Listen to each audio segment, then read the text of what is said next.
what Jude's saying in lining these all up is he's saying, don't take this behavior lightly. You might think this is not a big thing, but this is the sort of thing that ended entire people groups.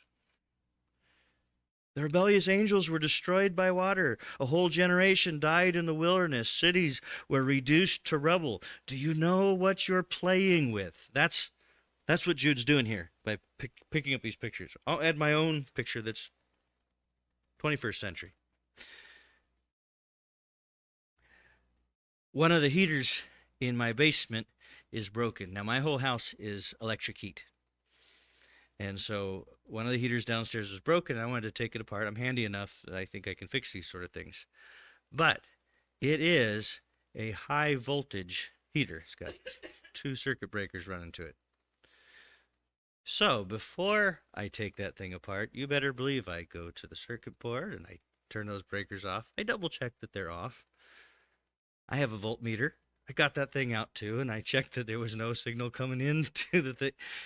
I checked and double checked a number of those connections, and even after doing all that, when I take my screwdriver and it's time to touch that wire and take it off, there's still a soberness that I feel in my chest as I move these wires and hold them apart. And it's not that I hate electricity. It's not that I think it's bad. I'm very thankful for how powerful electricity is. It's been keeping me warm all winter. Right? I want that electricity to be every ounce as powerful as it is. So I have an appropriate kind of fear that's good for me and even protects me. And so if you can relate to that sense of when you see a high voltage sign, I think that's sort of the sense here when Jude reminds us of God's judgment.